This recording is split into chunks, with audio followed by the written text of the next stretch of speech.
This is a picture that was taken a few years ago with me and my friend Isaac Asimov and his wife and now widow, Dr. Janet Jepson. Isaac was my pal for 40 years. We liked each other a lot. I was going to read you maybe. I thought, I got a couple of letters from him talking about how much he likes my stories and telling me, don't argue with people, don't fight with people. I said, yeah, I'm a great one to tell that to. Isaac died last April. Isaac Asimov was one of the really great men of our time.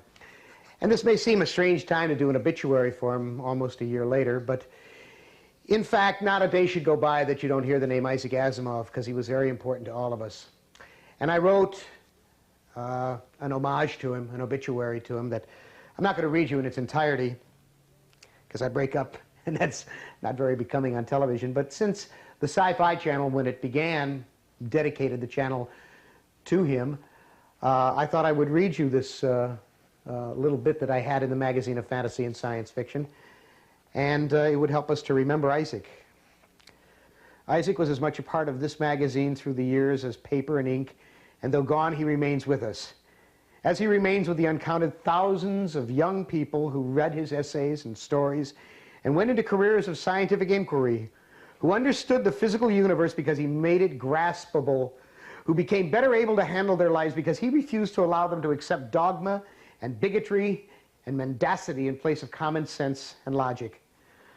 For all of those among you who will mourn him in your own way, the most I have to offer, having been chosen to say goodbye to Isaac in this special venue that he called home for so long, is this one last anecdote of how he viewed himself in his imminent passage. Janet was with him at the end, of course, and his daughter Robin. Janet told me the day before he died that toward the end Isaac had trouble speaking. He could only manage a word or two, and from time to time, then he would say, "I love you," to Janet, and he would smile. But every once in a while, he would murmur, "I want," and he never finished the sentence, just, "I want." And Janet would try to perceive what he needed, and she would say, "A drink of water, Isaac, or something to eat?" And Isaac would look dismayed, annoyed, chagrined that he couldn't put the sentence together, this great thinking machine that at the end could not put a sentence together. And after a moment, he'd let it slide, and he'd forget that he had even spoken, until the last came on the Sunday before he went back into the hospital for the last visit, when he managed to say very clearly, I want Isaac Asimov." And Janet told him he was Isaac Asimov, that he had always been Isaac Asimov, but he looked troubled, because that wasn't what he meant. And then Janet remembered that Isaac had told her some time ago, before he began to slip into abstraction and silence, that if there ever came a time when he didn't know who he was, if there came a time when his mind was not sharp, that he wanted to be let go to sleep quietly, that extraordinary measures should not be taken. And Janet understood that he was saying that he wanted to be Isaac Asimov again. He wanted to be what he was. He wanted to be Isaac Asimov. Then, in that final week before 2:30 a.m. New York time on Monday, April 6th, he was holding Janet's hand, and he looked up at her and he said, very clearly, the last he would ever say, he said, "I am Isaac Asimov." Yes, he was. Yes, indeed, he was.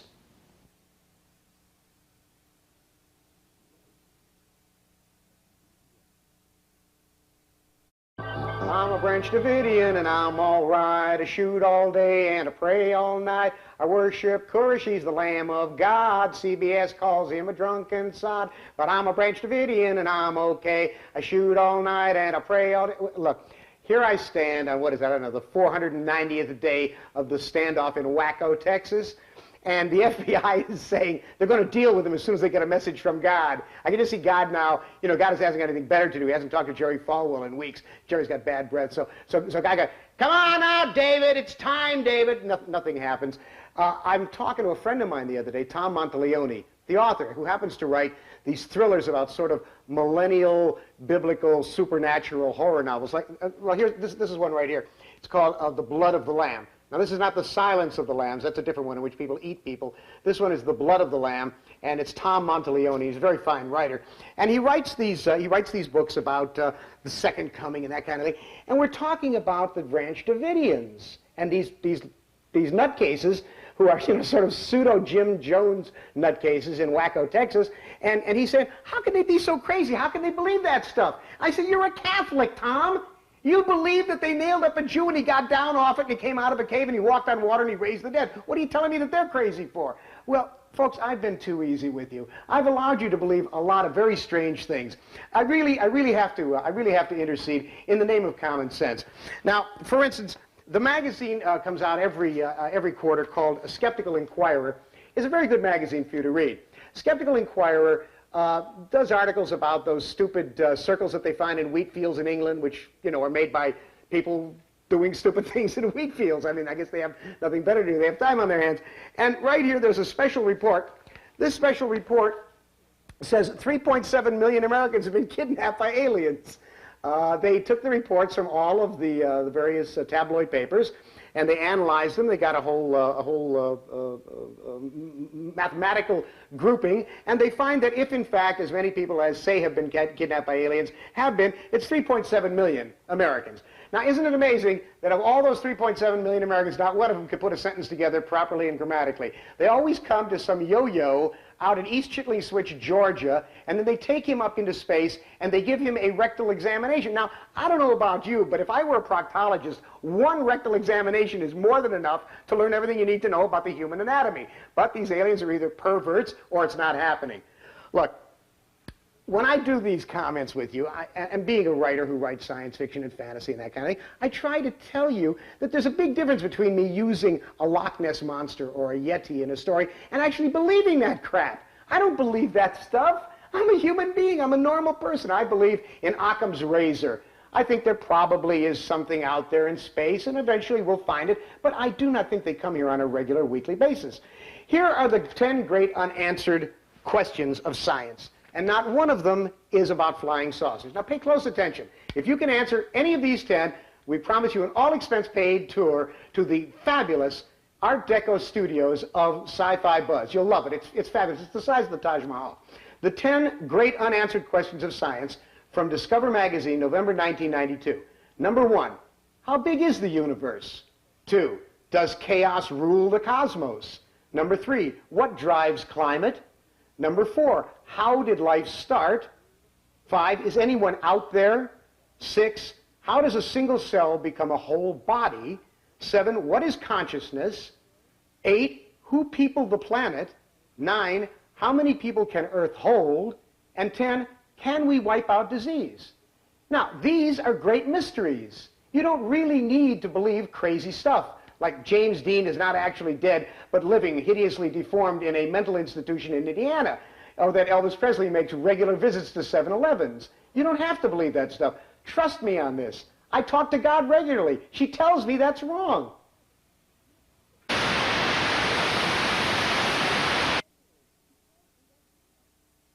Read the second ethology, ethnocentricity. Now, get this. The dictionary says ethnocentrism is a belief in the superiority of one's own ethnic group.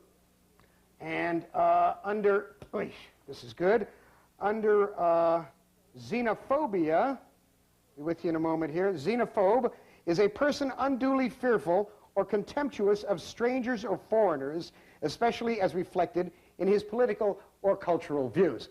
Now, I know there may be a few of you out there saying, why is this idiot reading to me from the dictionary? That's because I want you to understand the nature of what it is I'm going to say to you, because I'm going to use the words xenophobia and ethnocentrism. And I'm going to use them in reference to American publishers, particularly American publishers of science fiction, who publish mostly American science fiction writers.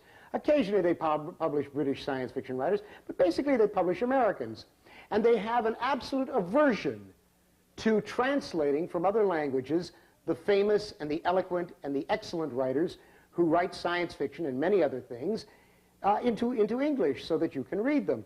They would much prefer to sell you endless Star Trek novels, endless trilogies about furry, fuzzy creatures on mythical quests for rings or swords or rectal suppositories or whatever it is those fuzzy little things are always going for. But they won't bother to translate for you the writings of some famous writers in Japan or in France, or in Sweden. I mean, even Australia is as alien to them as the dark side of the moon.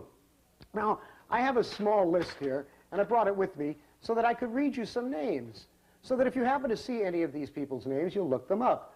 Because American publishers are too busy publishing trash to really take any chances. It's a market-driven genre, and they want more stories that have fantasy trilogy material, and they don't really want to go for anything dangerous. I would recommend to you, for instance, the great Swedish fantasist Sven-Christer Svan. In Sweden, there's also the work of Bertil Martinsen. There are two great fantasists who work you don't even know because they don't bother to translate them into English. In Argentina, Luisa Valenzuela, although she has been translated into English, you can reach her and you can find her stuff if you want. In Japan, if you haven't read the work of Kobo Abe, work like The Boxman and Inner Ice Age 4, you just haven't read.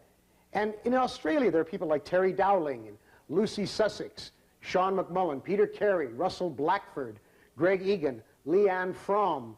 These are just a few of the names that you're not getting because of the ethnocentricity of American publishers. And when they award the Nobel Prize, and they give it to some writer you've never heard of from Zamboanga or New Zealand, you say, who the hell ever heard of him? Well, the rest of the world has heard of him, or her, but you haven't, because you're being denied all of these great works, because all they want is to give you jello. They want to give you mush. You got to resist that. You got to say, I don't want any more mush. No more dopey trilogies about fuzzy-footed creatures.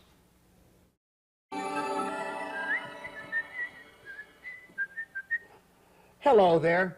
You know, in the old days when science fiction was a bastard genre and people were not allowed to read it out in public, I mean, you could read porn magazines out in public, but you couldn't read science fiction magazines. People would read them inside a copy of the National Geographic. One of the dodges that they used to make it seem as if science fiction was really worthwhile was that it predicted the future.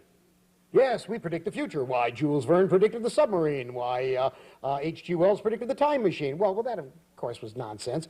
Science fiction no more predicts the future than you do. But with hundreds of writers writing at all times and predicting every damn thing there was to predict, eventually they would hit a few things right. It's amazing the things they never did hit right. Even Bob Heinlein, Robert Heinlein, the great seer of the future, never understood that it would be the government that would be sending rockets to the moon. He always thought it was going to be private industry. Well, it wasn't. It was always the government. That is until now. I hold in my hands a press release. This is called a press release. I have scraped it very diligently so that the horse manure and cow flop that's on it usually is not here, and I'm able to hold it without doing myself any great damage. This is a press release from Columbia Pictures. NASA and a consortium of corporations sponsoring the first commercial space mission in U.S. history have chosen Columbia Pictures and its action-adventure fantasy film, The Last Action Hero, starring Arnold Schwarzenegger, to be the first advertiser in space. On the main fuselage of the rocket, there will be an advertisement for The Last Action Hero. I really hate giving them any promotion like this. And on the payload, which will orbit the Earth for a minimum of 2 years, conducting microgravity experiments, this moron ad for this dopey movie will be circling the Earth. Can't you say, honey, let's go out tonight with the telescope and take a look at Arnold's ad again? Well, the president of Space Marketing, Inc., do you love that? Space Marketing, Inc., it's worthy of Frederick Pohl and C.M. Kornblum, said, after reviewing many possible promotional partners for this historical event, Columbia Pictures was chosen for their ingenious creativity that represents the same goals as the American space program. I didn't realize that the American space program's goal was to make money for Columbia Pictures and dopey action-adventure movies and make Arnold Schwarzenegger even more money. I don't know why it bothers me. I mean, it's basically a pretty stupid thing, this press release.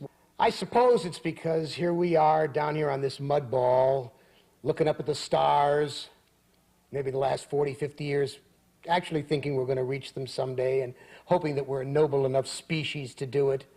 And when we get the chance, we turn it into the same kind of cheap, sleazy advertising medium as everything else on the planet. Boy, does that make me unhappy. Does that make you unhappy?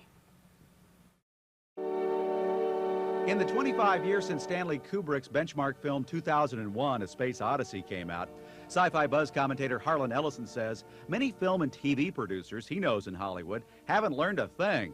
they're still wooden heads when it comes to space. It's 25 years since 2001 came out. 2001, 25 years. Do you remember when you saw it at the Cinerama Dome? Remember how bored you were? I remember how bored you were. You said to me, this is a very long film. Well, yes, I know, of course, that they cut it. They chopped down the running around the centrifuge spaceship there thing. I know they cut down the pavane, the stately pavane of the spaceship at the beginning with the Blue Danube. I know they cut all that down. But at first, every critic in the country hated it. Everybody thought it was dopey. Everybody thought it was stupid. It was very weird. Then all of a sudden, every acid head in the world loved it and went there for the trip, and word of mouth, and boom, now it's a classic. Gaze with me into the vastness of space. See up there? Up there, there is no sound in space. It's vacuum. That means no air. That means they can't see any laser beams, because there ain't no dust in the air.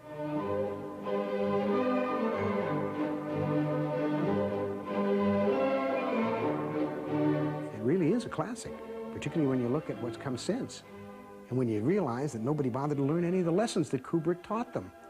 I mean, we still have explosions in space. We still have rocket ships that act like they were Focke-Wulfs and Fokkers and Stukas and Japanese Zeros. I'm telling you, they didn't learn the lessons of that movie. We can still hear crashes and bashes. Kubrick was an artist. Kubrick was a cinematic genius, as opposed to, well, I don't know, the people who did Buck Rogers or the people who did Battleship Galaxitive. I mean, these are all just imitations, I guess, of Star Wars. And I get very annoyed. George Lucas is a lovely man. You remember the conversation I had with George? And I said to him, George, how could you make a film like this and spend all this money and still have explosions in space that we hear? Everybody knows it's a vacuum in space. How can you teach kids stupid science like this? Aren't we stupid enough? And George said, we didn't want to do it, but people expect it. People expect it? What, do they think we're made of wood? Nice seeing you, Dave. Take care of yourself. You know, I seldom talk about myself personally. I'm one of those self-effacing kind of guys. But I thought I would tell you about my wife. My wife, Susan, is a strange creature who fell from the moon. She murdered her first husband to gain control of his steamship line. I married her 7 years ago. We actually lived in sin for a year. Well, we didn't actually live in sin because, as it is well known, I am a person with no sex organs. This is not my fault. It was very cold one day in New York. I think it was, minus 20 below zero, something like that, and I had an accident. My wife has threatened to leave me if I continue doing these and if I keep talking about science fiction. But I have to eventually talk about women. I have to do it. I have to talk about women in science fiction. And I was originally going to do this kind of thing, they said, well, aren't you going to be a little controversial? I was going to say, ain't there too many broads writing in science fiction at the moment? And they said, well, you can't say a thing like that. I said, what part of that bothered you?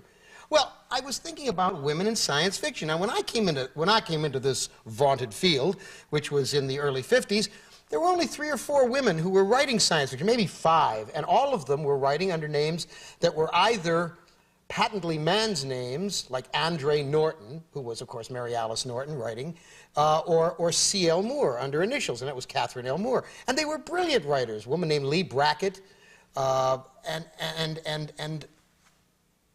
I always thought, like the knee-jerk liberal moron that I am, that the more women we had in the field, the better it would be, because they would bring to the genre a sensibility, a view, a worldview that we as men did not have. We simply didn't have.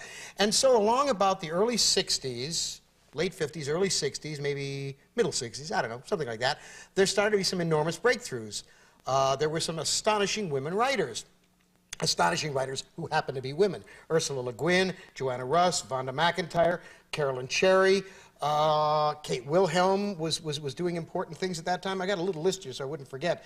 And we thought, now it's going to happen. And in fact, a great many women ran through that rip in the membrane that had been caused by brilliant writing of Ursula's and Joanna's. And they were writing books that were astonishing, dealing with very difficult subjects. And now we come to 1993, where exactly half of the final nominees on the ballot for the Nebula are women. Half of them, 50%. Not 42% or 37%, or we're giving a nod to women by having 6 on there. Fully half, and maybe more. One of them is initials I've never heard of, S.N. Dyer. I don't know that writer, so it may be a man or a woman. But at least 50% of the writers on here for the final ballot for the Nebula are women. And some of them are brilliant writers. Connie Willis is writing some of the best stuff that's ever been written in the field. And Karen Joy Fowler is absolutely astonishing. But when I go to the newsstand, and I go to the bookstore, and I look at the books, what I see are these idiot trilogies written. They start off being written by Anne McCaffrey with Mercedes Lackey. Then Mercedes Lackey becomes a big name, so it's Mercedes Lackey and Elizabeth Moon or whoever. And then Elizabeth Moon becomes a big name, and it's Elizabeth Moon and Ellen Dwan, and then it's Ellen Dwan as a, and they go on and on and on. They're fantasy, I suppose, but they're the kind of fantasy that could be written by anybody. Male, female, neuter, alien, me. With the exception of the Karen Joy Fowlers and the Connie Willises and the Pam Sargents who are writing, most of these novels are just awful, whether they're men or they're women. But like the knee-jerk liberal idiot that I am, I expected better of women, that if they were given the opportunity, they wouldn't repeat the same stupid errors that us guys did. At least, my wife keeps telling me that's the case. Our resident commentator on the passing scene is award-winning author Harlan Ellison. When we call him award-winning, that's an understatement. Harlan has won more awards for his 58 books, more than 1,100 stories, articles, essays, and columns than any other living fantasist. His film criticism has been appearing for the last 8 years in the magazine of fantasy and science fiction, and like our commentaries here, is called Harlan Ellison's Watching.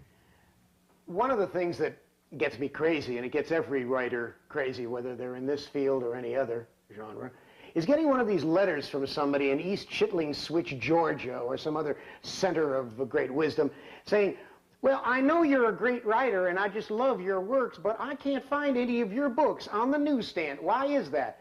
Well, I'll tell you why, dummy. You also can't find Joseph Conrad's books, or Edith Wharton's books, or Mark Twain's books.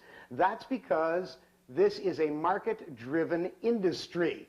If any part of that phrase confuses you, turn to the person next to you and say, what means that, market-driven? What it means is that the ad men and the marketing people and the advertising people tell you what will go and what will sell and what will not sell. Now, if I have a book come out today, a paperback, and it goes on sale, and they put it in the 7-Eleven spinner racks, right? Now, first of all, the top pockets of those 7-Eleven spinner racks are purchased by the big paperback houses. We're talking Pocket Books and New American Library, which is Signet Books, and Bantam and Dell.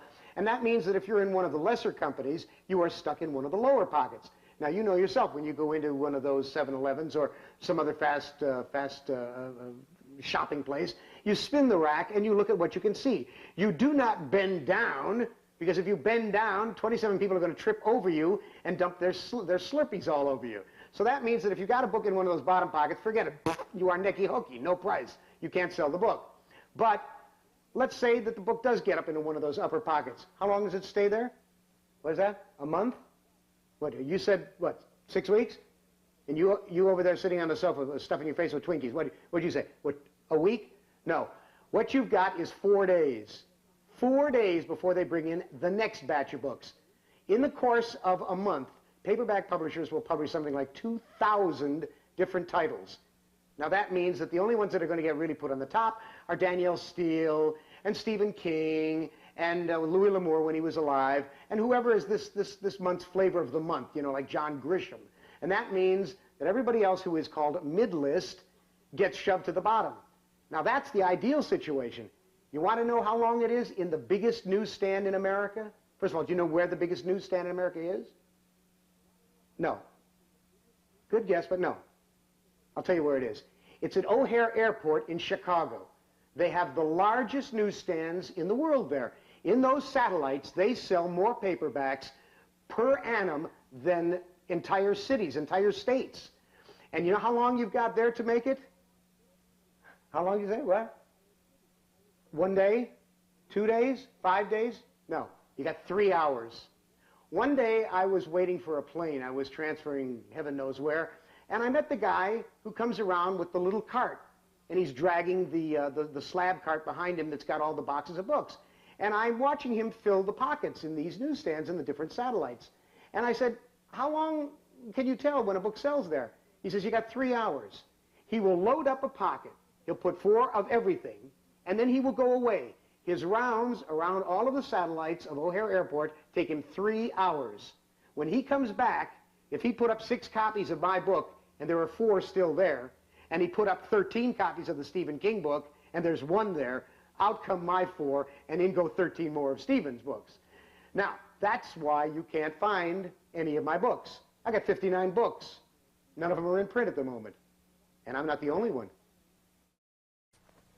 Hello, brethren and sistren. The sermon for today. Actually, it's not a sermon for today. Actually, this is a follow-up to one of the commentaries I did several weeks ago. I'm sort of answering my mail here. When I did the piece on women writing in science fiction, and I named a lot of writers, and I thought I was going to get pilloried. But I got a letter, and I can't show you the letter, because if I show you the letter, you'll know who wrote it. And that would be betraying the trust of the person who sent it to me.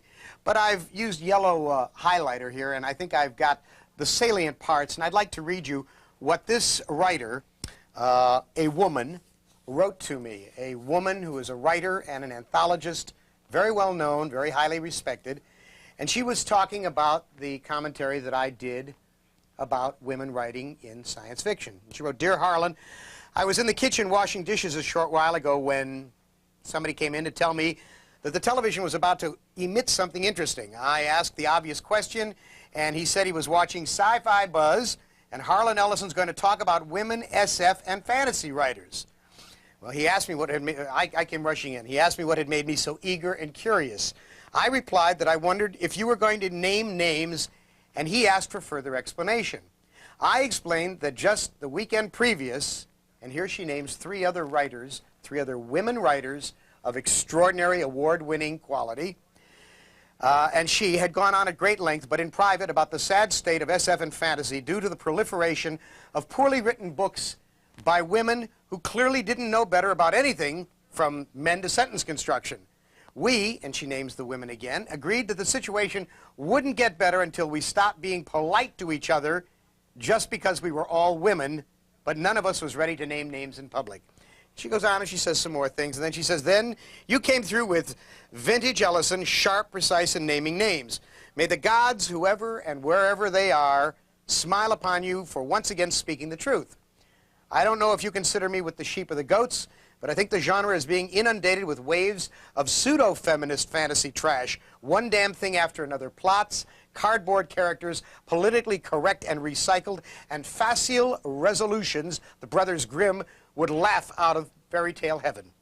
And a lot of this trash is being typed or keyed, but definitely not written, by pairs of women." I take this letter as a great badge of honor. This is a fine writer who sent me this. From time to time, I'll update you. The only other thing I need to update you with are these 2 small items. One of them has to do with the Nebula ballot. Remember I said it was exactly 50% women? I was wrong. It was over 50%. There was a name I did not know, S.N. Dyer, D-Y-E-R. Well, it turns out S.N. Dyer is a pseudonym, and it is for a woman. I won't give you her real name, although she does write under that name because she hasn't given me permission to.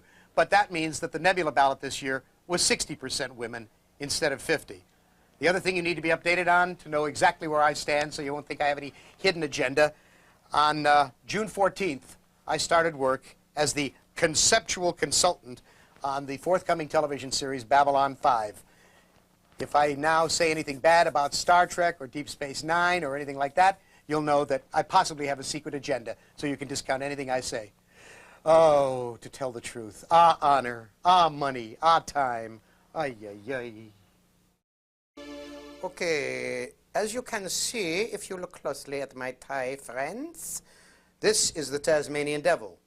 This is a microphone. Ignore it. But the Tasmanian Devil is on my tie because I'm going to rant and rave and scream. I seldom do that, as you know. I'm a person of quiet demeanor, but I feel it is time to talk about the impending implosion in the science fiction market. Now, a few years back, when there was a huge horror genre, and there were 256,414 horror novels being published every month, all of which were sort of sickly clones of Stephen King's books or Dean Koontz's books, I predicted in my column, Harlan Ellison's Watching, after which these commentaries are named, in the magazine of fantasy and science fiction, I indicated that there was going to be a terrific implosion, that the field could not support all of that bad writing and all of those writers writing vampire stuff. I mean, I got to be very candid with you. Vampires bore the tuchus off me. I don't understand. I mean, once you suck the neck, what is there left to tell the story about? In any case, some people like reading about vampires. Let them go. They also like chafed thighs. This is not my problem. I said the field was going to implode and that a lot of people were going to find themselves in the water as the boat sank. That only those few writers who were really and truly good writers would be able to survive, would be able to float, would be able to swim away, and most of the others would have to, if they wanted to survive, start converting over to psychological novels, novels of terror, mysteries, or combinations thereof. Well, I was roundly pilloried. One agent, a very nice young woman, but a little self-serving, said, "What do you mean by that? I just sold a book for $1,500 to Zebra Paperbacks." Folks, my first novel back in 1955, 56, I got $1,500. So that was no big deal in 1992 or whatever year it was.